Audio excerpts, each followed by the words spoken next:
Hey everybody, it's JD. I'm going to do a little video right now on Venom. It's really late or really early in the morning, and I'm just doing it now because I have to do it now. If not, I'm not going to have these books because I'm sending them in to get graded. So I'm going to do this right now. I didn't have a lot of artwork or anything around me for Venom, no statues. This is actually I drew a couple of weeks ago from the movie. Yes, that's me. I did draw that. You can ask me to draw Venom. I've drawn it many times.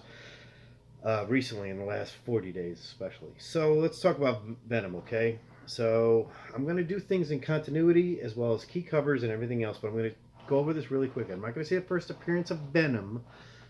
I'm going to, as far as the CGC world goes, I'm going to go start off with right here. Secret Wars number 8. This is continuity now, so it's not actually in the order that the comics came out. This was December of 1984 this came out. However, this introduces it. So I'm going to do a little spoilers here, but they're spoilers in a certain way that don't have to do with Secret Wars, but there's spoilers of how it all works together. So Spider-Man is wearing a black costume for the first time ever, and there's two reasons why. One is because in the comic is, in the fiction world, the Spider-Man's red and black suit gets damaged, and he has to sit there, and Rich Reed, who Mr. Fantastic, Thor, and everybody else, and not Tony Stark in Secret Wars, but Iron Man, are sitting there, and they sit there and says, "Oh, go get a new costume." It's one in there. We've got a device that can get you a new costume. In there, a black little blob gets on him. He puts it on, and all of a sudden, it tells him, and Spider-Man's in a black costume. Spider-Man loves this costume. He thinks it's the greatest thing ever, but what it really does is it enhances the powers of Spider-Man. At the same point in time, it drains all his adrenaline. But his powers are enhanced, so he's got unlimited web shooters and everything else. This is 1984. It came out December of 84, but the Secret War story was written way before that, by about 3 months before the next book I'm going to show you. The next is the first appearance of the Black Suit. Now, the Black Suit Spidey is the Venomized Black Spidey. I'm going to talk about this right now. There are 3 issues. The key one everybody knows about is 252. 252 is considered, ASM 252 is considered the first appearance of the Black Suit. It ties with the following 2 books, which is Marvel Team Up 141 and Spectacular Spider-Man. I believe it's number 90. Yeah, Spectacular Spider-Man. These are all the first appearance of the Black Suit, outside of some other ones. If you want to really know how it is, check out Reggie, Regie, Reggie with 1 G. He's IFB Pro. Look him up. He has a great black suit. He collects them. He loves the black suit. It's such a great black suit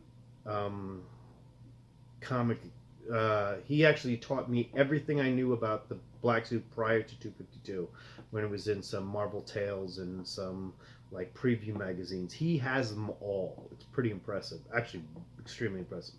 So anyway, he starts wearing the black suit and realizes, again, like we said, it's an alien, and Rich Reed, Mr. Fantastic, discovers it's an alien symbiote that's actually adhered to his body and wants to take him over. And because it wants to take him over and everything else, what you have to understand is that Peter's losing his adrenaline and losing his Peter Parker is losing his identity and becoming more Venom. He's got unlimited web shooters, and his Spidey powers are enhanced, except for his Spidey sense, which comes in later on. Rich Reed finds out that they can't deal with sound, so they blast him. This is the cover here. This is 258, which is the second to last of the symbiote. So what happens here is they get rid of Spider-Man. Has to choose. You can see it's a great cover because the black suit's over here and the red and black suit's here, and it's torn up and torn to shreds and everything else. And eventually the black suit's gone, and it actually rescues Peter Parker and takes him to safety, and Mr. Fantastic helps him out, and the black suit is gone. During this time, there's something else that goes on. This is 1984. I believe it goes all the way to November of 84 to December of 84, when the Secret Wars, when everybody finds out how it happened. Then we go to 1986, which is, by the way, the Venom I'm talking about is only Eddie Brock. So the first appearance of Eddie Brock, he's actually, there's a hand that in this book, Web of Spider-Man 18, that actually pushes Peter Parker on a subway platform in New York. Now, I'm born and raised in New York, and I rode the subway pretty much every day from the age of 18 to 35, so I understand completely what would happen there. A hand is pushed. He's wearing a red sleeve with a hand that pushes him out, and that apparently, according to Dave Michonne, is Eddie Brock, and that's what happened. Dave Michonne's the writer of this whole run. Tom McFarlane agreed, who we get into, but this is the first appearance. It's not first appearance; it's the cameo or something about Eddie Brock is in here. If you ever look it up, look up Web of Spider-Man 18. There's a second one where, if you don't know who Eddie Brock is, Eddie Brock, prior to this whole thing, in Spider-Man 126, there's a storyline where there's a crime that took place and the wrong person got accused, and Peter Parker discovered, Spider-Man discovered that it was not the right person who got accused of it. Spider-Man discovered it and brought it out, and at that point, Peter Parker, the reporter, the photographer for the Daily Bugle, took a picture of it and reported to the reporter there. So a reporter who worked for a different newspaper by the name of Eddie Brock got fired, and then he ended up working for tabloids. During this time, he's building up, he's got rage like you wouldn't believe. He hates Spider-Man. Venom, who is the symbiote, who was totally thrown away by Spider-Man Peter Parker, was just said, I don't want you anymore, also has rage. So Web of Spider-Man 24, here it is. This is, it's not a key, it's not worth a lot of money. You can go get it. $4 today. I bought it for $4 today because I needed a copy that I can grab really quick, and I didn't want to go through digging everything. So I went to a store today and I found it for $4. It's Web of Spider-Man 24. Now, the key of this issue is, you can look this up, Web of Spider-Man 24. There is Peter Parker. If you don't know, Venom has an ability on over Spider-Man, which is Spidey sense doesn't work. So on the platform in Web of Spider-Man 18, he gets pushed by somebody or something, which is now confirmed to be Eddie Brock, and it was Eddie Brock with the symbiote, but it was not any kind of costumed hand or anything else.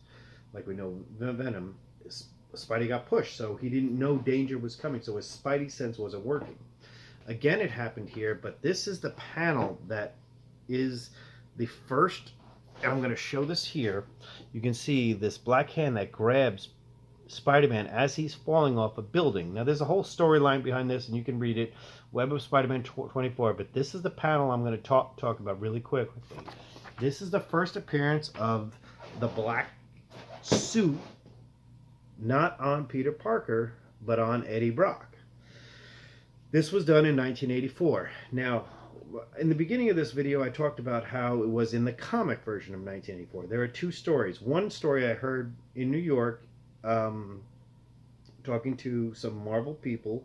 I'm not going to name names, but they were pretty high up in Marvel at the time in the 80s.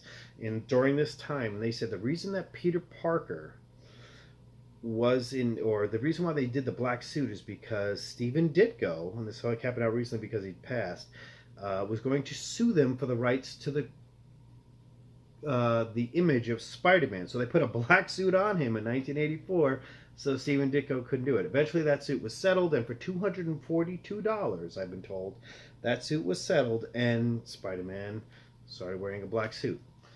Let's jump ahead a bunch of years to so this was 86, 84 was the Secret Wars, 86 was the Web of Spider-Man 1824. Let's jump ahead now, and then we're going to get into it, to Amazing Spider-Man 298. In this book, I'm not going to open it right now because it's on its way to be graded, so I really don't want to mess around with it. But in here, it is it's a near mint. This is 298, but 298 is, there's a shadowy figure known as We Will Get Him. We will get Peter Parker. We will get Spider-Man. And it's the same panel. That is Eddie Brock and Venom. This is a cameo of Eddie Brock. Not first appearance, but a cameo. Okay? 299 is the first appearance of Eddie Brock in cameo, and first appearance of Venom, first cameo of Venom on the last page. And the last page has been recently done. If you don't know, it's Spider-Man, by the way, during this time after he loses the suit, that's the symbiote suit, he starts wearing the black suit because he thinks it's cool. And that's the exact reason he's wearing it, is because two reasons. In the comics, because he thinks it's cool. In reality, they didn't know how bad that Steve Ditko lawsuit was going to go, and it went on for a while. Todd McFarlane is doing this with Dave. I'm going to pronounce his name wrong, Dave Michelin. So here you have the Chance series. On the last page of this one, or early towards the last page, you get an idea of where he stands, and then you have here, which is Venom on the last page, which he shows up. Eddie Brock shows up at the apartment that the Parkers of Mary Jane Watson and Peter are sharing. It says hello, and he's wearing a black suit like Peter does, except he's a lot bigger because it's Eddie Brock. Now, if you don't know, Eddie Brock had cancer and started to work out. So the difference is between Eddie Brock before this looked like me, and after that looked like Reggie, who's a bodybuilder who does the comics, Reggie IFB Pro. Again, check him out. Check out Comics with Bueller too, because he did a great issue on each new Venom issue that has come out recently with the 90 Gates. Did a great job. So we get into 288, 299. Now I'm getting into 300. This is the book. This is actually for comic book investors. This is the book you want to have. This is considered the first appearance of Venom. This is actually a UPC version. I prefer. These are what's called trade variants. These are called UPC versions. If you don't know the difference, it's pretty simple. One was sold in gas stations and 7-Elevens, and the other one was sold in comic shops. Okay, so let's go over this really quickly. This is the first appearance of Venom. It's the 300th episode. It's also the time that Peter Parker actually meets Venom and Eddie Brock and realizes what's going on. And it's a whole big battle and everything else. And this is pretty much the end of this. Then Todd McFarlane does this run. Todd McFarlane's got another run coming later on. Then you have the next series, which is a return of Venom. So he disappears during this time, and figure Eddie's done, and then all of a sudden, boom, he's back. This is Amazing Spider-Man. So we went over 290, Amazing Spider-Man 252, 258, 298, 299, 300. Now it is 315. 315 is the first brief cover appearance of Venom. There he is. First time he's ever been on a cover of a magazine, of any comic, right there. Not a black suit Spidey, but that's Venom. Eddie Brock is Venom right there. This is the first one. This is the Hydro Man, who, by the way, rumor is that he's the one of the villains in the new Spider-Man Far From Home. I don't think he's going to be the main one because it's the Sinister Six as they're going to do it, and that would be the Dr. Octopus Sinister Six, Sinister Six, if you wanted to go with continuity. But anyway, let's go into this 315. Another great Todd McFarlane cover. There's Venom right there. It reintroduces the character. It comes back, and here's the first cover of Venom ever. Beautiful cover here. It's actually one of my top 5 covers of Spider-Man. This is up there, and you're actually going to get 3 now. You already had 300, which is one of them. This is another one. The other 2 are much older, but this is another one, not including variants, because the Delato 800 is cool. But anyway, let's get into 316. Here it is, and then 317. What is that? That noise that he pulls himself a sport. So at this point in time, this is another series you want to if you want to understand how Venom or Eddie Brock with Venom is, you're going to need to know 298, 299, 300. Then you can skip to 315, 316, 317. And then you got a little break, because I'm not going to tell you what happens, but he's gone for a little bit. He's back. He's back in 332, 333, 334. This is 333. The reason why I brought this is because he's on the cover. And it's also known as the Sticks and Stones story.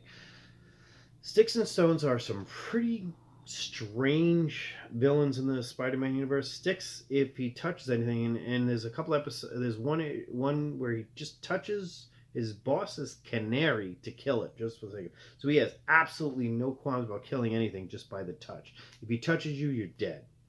Stone is just pretty much kind of like a poor man's version of the Thing, but not even close. Sticks is really the one there, but Venom shows up in there, and so he's back. So this is part of the continuity. Now I'm going to do something that's a little different. So Venom, eventually, I'm going to talk about the next part of Venom, which is Venom had an offspring, which is after this, Eddie Brock is in jail. He's in one of the high security, medium security jail. Venom is no longer around. He's gone. He's no longer in there. Eddie's sitting there at the gym. He's working out left and right like Reggie. He's just going crazy. He's bulking up. As he's doing it, he's got a cellmate by the name of Cletus Cassidy. Cletus Cassidy's first appearance is here.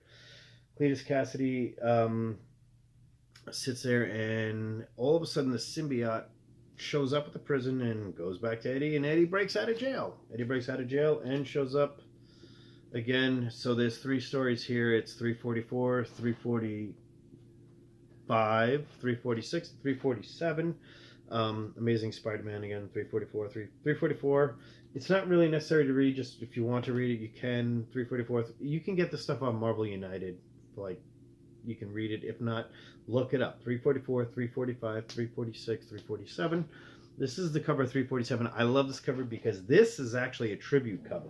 And the reason why I show this is because one of my favorite Spider-Man covers is Amazing Spider-Man 55 Doc Ock.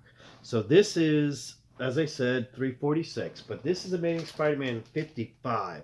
And look at that. This is Doc Ock, and who's in the eyes? It's Doc Ock, and in his eyes, each eye, is Spider-Man getting entangled by his tentacles, and it's pretty similar to that. And that's why I love this cover.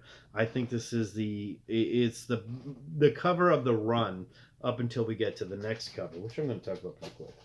So I said 346, 347, 340 there. So I can't go on about talking about Venom without talking about his offspring.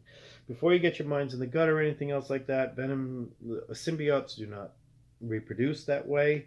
They actually reproduce just by falling off of one of their other ones, and they reproduce, and you get into what's known as the Carnage story. So this is 361. A lot of you're all going to know this is Mark Bagley cover. This is, by the way, the other cover I love more than anything else in Spider-Man. I'm going to focus more on this time frame, but this is my favorite cover. And if you ever have a cover CGC'd just for looks, this is it. Because Bagley does a great job in this one. The red, the blue, the black, it all pops with the white and there. It is my favorite cover of the Spider-Man there, outside of that 55 of the old run, which is John Romita. Steve Ditko's cover 33, by the way, is my other one. I didn't bring it. So anyway, this is there. So what happens here is we talked about Cletus Cassidy a couple of minutes ago, his roommate. Cletus Cassidy gets infected by the symbiote offspring, Venom's offspring, or Eddie Brock's symbiote's offspring, and it performs carnage. Now, here's the problem: Eddie Brock was not a bad guy. Eddie Brock was more of a confused guy with a lot of rage and bulging out because he had cancer. Remember, Eddie Brock had cancer, and then he worked out, and his rage and his adrenaline was higher than anybody else's because of medication he was on, which is why we went after Spider-Man, because he hated him because of the whole reporter thing. Carnage is, I'm going to curse, batshit crazy. Cletus Cassidy himself killed like 13 people or 14 people before he ever got infected by a symbiote. He's a mass murderer, serial killer, whatever you want to call him right there. Before you even introduced to Carnage in the thing, he's killed 12 people, including like kids and shit. So he's batshit crazy. Carnage is the worst character ever in Marvel as far as moralities go. So during this time, Peter needs help. Now, in this storyline here, you're going to find out that Venom thinks Peter's dead, or Spider-Man's dead. Both are dead. They're not. And Peter says, I need to go get help. So he grabs and says, I need some help. I need one person I know who can beat this guy, or who at least I can use his help. Is Venom. So he goes and gets Venom again, and Venom says, we team up. And the rule is that if you do this with me, we'll be okay. After this is all over, and I'm not going to get into it, you should read the story. It's Carnage. It's definitely an arc. Carnage Part 1, Part 2, Part 3. There's another one after this. It's a great story arc. There's another one. This one you actually had to mail away for, and there's two parts of it. These 2 books came out, and I don't know which one came first. This you mailed away for, which was known as The Trial of Venom, where Daredevil, Matt Murdock, is Eddie Brock's attorney, and he says it's not his fault. Eddie Brock's innocent. It's the symbiote's fault, and we've separated them. They've never had anything to do with it.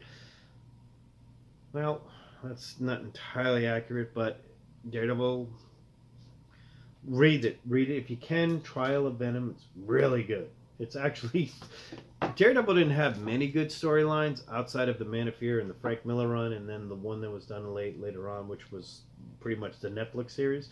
This is a good one. Please read this one. Trial of Venom. Actually, you actually had to mail away for this, but you can get it on Marvel United or go to your shop. I think they charge like $10 for this.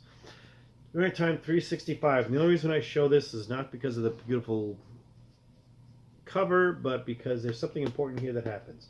The last time Spider-Man and Venom fight as arch enemies, I mean they hate each other, is right here. This is 375's nice foil cover.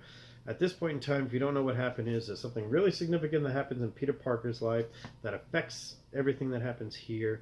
And this is also the first appearance of his wife, Eddie Brock's wife. First appears in this one, then you find out a little more. Eddie Brock all of a sudden becomes humanized again. After being this guy who manipulated people and everything else and was venomized and everything else, now you feel sorry for him and you want him to be good. Before he be good, they need him for one more time, and that's the Maximum Carnage. And I recommend everybody read this. This is my favorite cover of the Maximum Carnage series, but this goes in right there. So Venom, actually, the funny thing is the first time Venom ever gets his own series is Lethal Protector, which I know most of you guys are going to know about.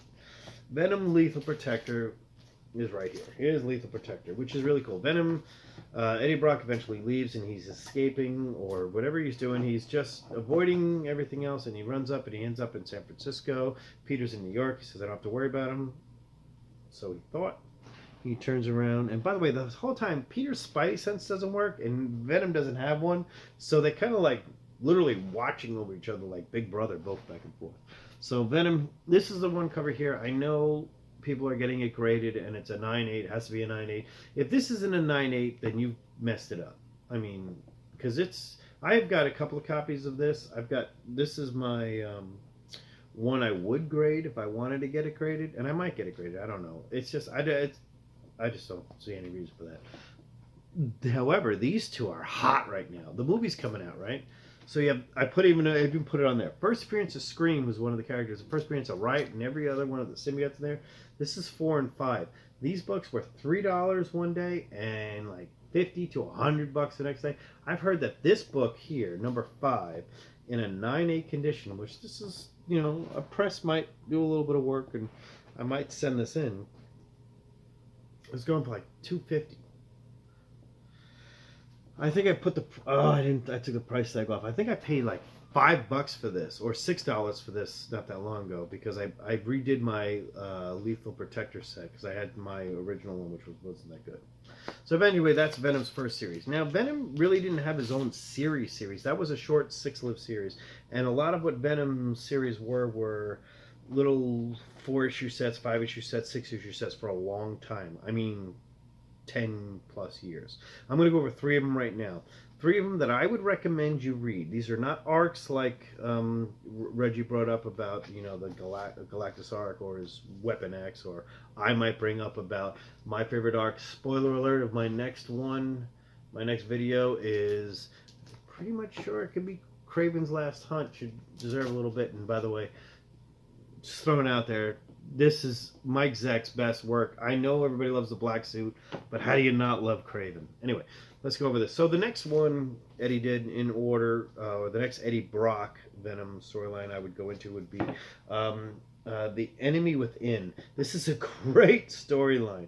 It combines all the Spider-Man villains and everything you can imagine. Hobgoblin, Morbius, huge in this series. It's such a good series. It's really good. I recommend everybody read it. You can get it dirt cheap. I mean, these are dollar books right now, but it's such a good read. This might be a little bit more because it's been copied a few times. This cover is pretty much the reason for a lot of other covers, but it's such a good read. Get it. It's called Venom, The Enemy Within. Read it. Check it out. There's 3 issues in it. It is like a Halloween. It's perfect for this time of year. It's a Halloween storyline. You meet a lot of different characters. I mean, you meet Morbius. Here he is. You got the Hobgoblin up top. Here you got the Hobgoblin and Morbius again. and there's other ones in there. Okay, so the next one I recommend is the Mace. And the reason why I recommend the Mace is because it actually is a new character, a new villain, but in pretty much the first villain of Venom that wasn't Spider-Man or a previous Spider-Man villain. So Mace has been around. He was around, but this is such a. It's kind of a good storyline. Every cover's embossed, so they might charge a little more for this, but it's still dollar books or $2, $3. Don't pay more than $5 per copy. I believe it is 3 issues again. This is another 3-issue Venom series right there. The next one is the 6 issues I called Sinner Takes All, and I showed this book before, but I'm going to show it again because she's so nice and so well endowed. This is Eddie Brock's wife, who we first introduced in 375, Amazing Spider-Man 375, that gold foil cover. His wife eventually gets infected by the symbiote and looks a lot better. Like I said, what the symbiote's job is to do is to bring out their physical attributes, but drain their adrenaline. Well, her physical attributes are brought out. Let's hope her adrenaline sticks up. So, all right, so there's my story on the early parts of Venom. Now I'm getting into the more modern versions. So there were 2 other versions of Venom, and you've got the Flash Thompson Agent Venom, who's pretty cool, I guess. I mean, he is pretty cool. I'll be honest, he is pretty cool. But I'm not going to talk about him at all. And then you've got Max's version of it, which is pretty cool. I'm not a big fan of either one, but I know people are. So let's go right into what we call... Well, eventually Max and Flash Thompson and everything else, they all start getting into each other, and then Eddie Brock shows up, and Eddie Brock is a cancer-ridden, rail thin. Like, this guy was bulked up. I mean, look at the size of Venom in the trial. I mean, he's big. He's a big dude. It's Eddie Brock, right? Well, he's rail thin around this Amazing Spider-Man, around the 568, 569, which is New Ways to Die. New Ways to Die Book 2 introduces, or Amazing Spider-Man 569 introduces us to a new Eddie Brock, which is, I'm going to show the variant cover just because it is Venom to a T. Well, Eddie Brock, it's the symbiote is torn between who he wants to be with. The symbiote wants to either be with Flash Thompson or Max or be with Eddie. Well, eventually it becomes anti-Venom. This is the first appearance of anti-Venom. However, this cover is top Venom cover. I mean, look at it. Really great cover. If you don't know what happens is, check it out. I'm not going to spoil it, but eventually Eddie Brock is Venom again. Here are 2 other... then there was the Venomized story, Venomized 1, here's Venomized 3. These are really cool covers, both by Gabriel Dell'Otto. So every once in a while I showcase Gabriel Dell'Otto for a reason, because he's really good. I'm going to showcase somebody else real soon. So that's the Venom story. Up until recently, everything changed. Donny Cates, who I've gone into a few times, rewrote Venom and redefined it as the quintessential Venom series ever. I mean, no offense to anybody else who wrote the previous ones, this is it. Ryan Stegman and him decided to start drawing this, and I'll just tell you this. It goes back to Eddie Brock. It tells the story of the Clintar, or what we thought was once a species. Now we find out that that's just a different word for a different thing. I'm not getting into it. You should just read it. If you're not reading Venom, don't tell me you're a comic fan. Dead honest with you. If you're not reading Venom today, read Venom today. Read the comic. It will change everything. It is the best written comic, and Donny Cates is writing a bunch of other stuff, and there's a lot of other good comics out there that I will eventually get into on a video about some independent, some DC, some everything else that are really well written.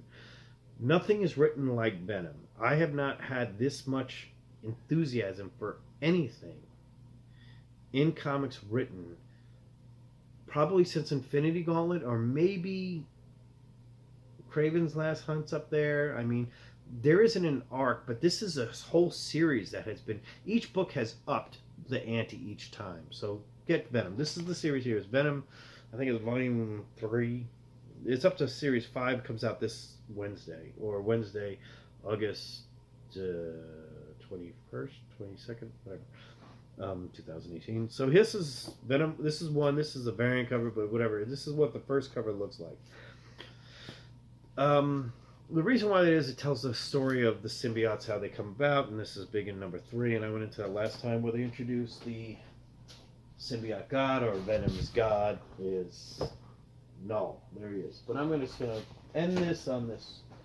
End this Venom or Eddie Brock story on this. Eddie Brock is continuing his story legacy lives on. Read Venom by Donny Cates. I hope you enjoyed this issue. But I'm going to tell you one thing though. Venom 1, there's a lot of overpriced variants, but I'm going to talk about one variant here. And this is the only reason I'm talking about this is because of artwork, of cover artwork. Again, I talk about Gabriel Dell'Otto, I can talk about Wrightson, I can talk about everybody else. If anybody knows who Bernie Wrightson is, Bernie Wrightson did Swamp Thing and he's a very famous cover artist, illustrator in DC and Marvel. He's Bernie Wrightson. He did some Moon Knights, did a lot of comics. Swamp Thing, House of Mystery, House of Secrets. This is done by Paulo Rivera, Paolo Rivera, Ribera.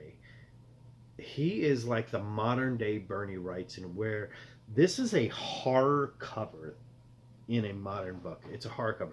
While this is really cool, this scares you. If this was on a cover, if I put fear or creepy and put it in the 50s or something, this would be what people wanted to put that stamp on. You know, it was really good. I just want to end it like that. Thank you guys very much. I'm going to do another video. I'm going to do something really special soon. It's going to be called Thor Special Covers, which is going to be Thor versus another hero on a cover. I'll get into a few of the Thor covers you might want to carry in there because they're involved in that. But they're Thor covers where he fights not necessarily a villain. Thanks a lot. Have a good night.